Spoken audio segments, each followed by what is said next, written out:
চতুৰ্থ শতিকাত প্ৰথমতে ইয়াক আৱিষ্কাৰ কৰিছিল ভূতি বৰ্মাই, ৰজা ভূতি বৰ্মাই। ৰজা ভূতি বৰ্মাই চতুৰ্থ শতিকাতে স্থাপন কৰা অসমৰ এখন অন্যতম জাগ্ৰত দেৱালয়। প্ৰথম কেতেকী ফুলটো শিৱৰাত্ৰিৰ দিনা ৰাতি ফুলে। প্ৰথম শিৱৰাত্ৰিৰ নিশাই য'ত ফুলি উঠে প্ৰথমটো কেতেকী ফুল। অসমৰ বজালী জিলাৰ ডুবি নামৰ গাঁওখনত অৱস্থিত এখন প্ৰাচীন ঐতিহ্যপূৰ্ণ আৰু জাগ্ৰত শৈৱপীঠ হ'ল শ্ৰী শ্ৰী পৰিহৰেশ্বৰ দেৱালয়, য'ত প্ৰতিদিনাই শিৱ, দুৰ্গা আৰু বিষ্ণুৰ মূৰ্তিত পূজা কৰা হয় আৰু য'ত এক সময়ত প্ৰচলিত আছিল দেৱদাসী প্ৰথাৰ লগতে নৰবলি প্ৰথাও। আমি আগবঢ়াইছোঁ অসমৰ অন্যতম প্ৰাচীন শৈৱপীঠসমূহৰ ভিতৰত অন্যতম শ্ৰী শ্ৰী পৰিহৰেশ্বৰ দেৱালয়ৰ ওপৰত আজিৰ এই বিশেষ প্ৰতিবেদন। আমাৰ লগত আছে পাঠশালাৰ ডুবিস্থিত যি পৰিহৰেশ্বৰ দেৱালয়, এই দেৱালয়ৰ সম্পাদক লগতে দলৈ ৰোহিণী শৰ্মা ডাঙৰীয়া। এই দেৱালয়ৰ ইতিহাস সম্পৰ্কে আপুনি কি ক'ব? শ্ৰী শ্ৰী পৰিহৰেশ্বৰ দেৱালয় চতুৰ্থ শতিকাত প্ৰথমতে ইয়াক আৱিষ্কাৰ কৰিছিল ভূতি বৰ্মাই, ৰজা ভূতি বৰ্মাই। ৰজা ভূতি বৰ্মাৰ হৈছে বগ্ৰুবাহন ভগদত্তহঁতৰ বংশধৰ, গতিকে সেই হিচাপে এটা লিংক আছে। তাৰপিছত সপ্তম শতিকাত কুমাৰ ভাস্কৰ বৰ্মা ইয়াত আহিছিল, আহি তেওঁ 7খন তামৰ ফালি ইয়াত দিছিল। তাৰে গোটেই ভূতি বৰ্মাইও 5খন তামৰ ফালি দিছিল, যদিও সেইখিনি ইতিমধ্যে ধ্বংস হৈ গৈছে। আৰু কুমাৰ ভাস্কৰ বৰ্মাই দেৱালয়লৈ দিয়া 6খন ফলিৰ 5খন এতিয়াও আমাৰ মিউজিয়ামত আছে।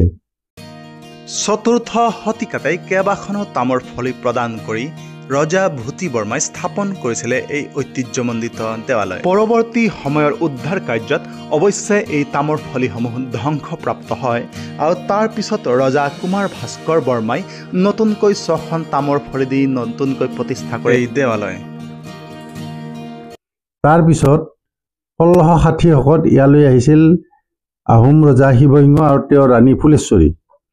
আহোম ৰজা শিৱসিংহই দেৱালয়লৈকে 774 পুৰা মাটি দিছিল।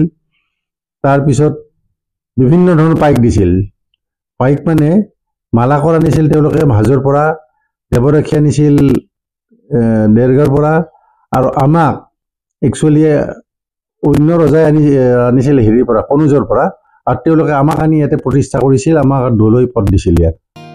টিকাত উল্লেখ কৰা ভাষ্য অনুসৰি পৰৱৰ্তী পৰ্যায়ত ধনবৰ শৰ্মা নামৰ ব্ৰাহ্মণ এজনে মাটি খান্দি থাকোঁতে ইয়াতেই উদ্ধাৰ কৰিছিলে এটি শিৱলিংগ, আৰু তেখেতে গাঁৱৰ মানুহৰ সহযোগত এই শিৱলিংগটো মাটিৰ পৰা তুলিবলৈ অশেষ চেষ্টা কৰিও বিফল হোৱাত তাতেই এটি ঘৰ বান্ধি আৰম্ভ কৰে পূজা। সেই সময়ৰ আহোম ৰজা শিৱসিংহই এই কথা জানিব পাৰি নতুনকৈ পৰিহৰেশ্বৰ দেৱালয় প্ৰতিষ্ঠা কৰে আৰু এইজনা ৰজাই এখন তামৰ ফলিও এই দেৱালয়লৈ আগবঢ়ায়। মহাৰাণী ফুলেশ্বৰীয়ে এটি অষ্টভুজা দুৰ্গাৰ মূৰ্তিও এই দেৱালয়লৈ আগবঢ়ায় আৰু তেতিয়াৰ পৰাই এই মূৰ্তিত প্ৰতি বছৰে বলি বিধানেৰে শাৰদীয় দুৰ্গা পূজা বিশেষ প্ৰথাৰে চলি আহিছে। পৰিহৰেশ্বৰ দেৱালয়লৈ শিৱসিংহ ৰজাই দান কৰা মাটিৰ পৰিমাণ আছিলে 774 পুৰা। তদুপৰি তেওঁ পাইক, গায়ন, বায়ন, দেৱদাসী, মালাকৰ আৰু কনৌজৰ পৰা ব্ৰাহ্মণ আনি দেৱালয়ত নিত্য পূজা অৰ্চনাৰ ব্যৱস্থা কৰিছিলে। প্ৰতিপদৰ পৰা দুৰ্গা পূজা আৰম্ভ হয় আৰু নৱমীৰ দিনা শেষ হয়। দশমৰ দিনা অকল অপৰাজিতা পূজা শেষ হয়। সপ্তমীৰ দিনা ৰাতি এটা অৰ্ধৰাত্ৰিৰ পূজা হয়, যিটো অতি জাগ্ৰত পূজা। তাতে আচলতে নৰবলি হৈছিল। তাৰপিছত এতিয়া আমাৰ সপ্তমীত, তাৰপিছত অৰ্ধৰাত্ৰি পূজাত, তাৰপিছত আমাৰ সন্ধি পূজাত আৰু নৱমীত আমাৰ দুৰ্গা পূজাৰ বলি হয়। সৌ তাহানিৰে পৰাই পৰম্পৰাগত ৰীতি নীতিৰে শ্ৰী শ্ৰী পৰিহৰেশ্বৰ দেৱালয়ত পালন কৰি অহা হৈছে দুৰ্গা পূজা, আৰু আজিও প্ৰচলিত হৈ আছে বলি প্ৰথা। অৱশ্যে পুৰণি কালত সপ্তমীৰ দিনাই হৈছিল নৰবলি প্ৰথাও, যি পিছৰ পৰ্যায়ত বন্ধ হয়। মাঘ বিহু বৰ উলহ মালহেৰে ইয়াত পালন কৰা হয়, কিন্তু কথা হৈছে কি, সিদিনা এই গোটেই অঞ্চলৰ চব মানুহে আচলতে দেৱালয়ত পূজা কৰিবলৈ আহে। ইয়াত 4 প্ৰহৰত শিৱৰাত্ৰি হয়। শিৱৰাত্ৰিৰ দিনা এটা বিশেষত্ব হ'ল কি, আমাৰ দেৱালয়ত কেতেকী ফুল আছে। প্ৰথম কেতেকী ফুলটো শিৱৰাত্ৰিৰ দিনা ৰাতি ফুলে। প্ৰতি বছৰেই এই দেৱালয়ত পালন কৰা হয় মাঘ বিহুৰ লগতে পৰম্পৰাগত ৰীতি নীতিৰে শিৱ পূজাও।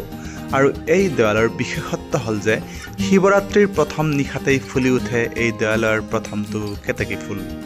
এইখন দেৱালয়ত পালন কৰা অন্যান্য উৎসৱসমূহৰ ভিতৰত দৌল উৎসৱ, পাউৰা তোলা উৎসৱ ইত্যাদিয়েই প্ৰধান।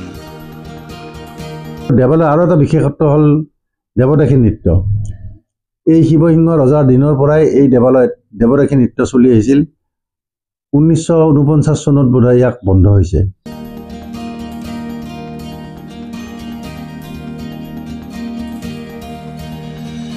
কেতেকী ফুল আমাৰ বৰ্তমান মুখ্যমন্ত্ৰী হেমন্ত বিশ্বৰ বিশেষ প্ৰিয়। তেওঁ এই কেতেকী ফুলৰ সদায় মই যেতিয়া লগ পাই কেতেকী ফুলৰ কথাই ক'ব আৰু তেওঁ বিশেষ এটা অনুদান দিয়ে আমাৰ কেতেকী বাৰীখন উন্নতিকৰণৰ কাৰণে আমাক বিশেষ যত্ন লৈছিল। আমাৰ লগত আছে ডুবিত অৱস্থিত পৰিহৰেশ্বৰ দেৱালয়ত কেইজনমান দৰ্শনাৰ্থী। ক'ৰ পৰা আহিছে আপোনালোকে?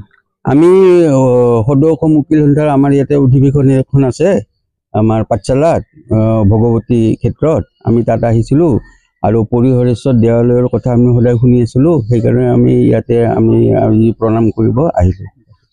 আগতে আহিছিল নে আজি প্ৰথম আহিছিল?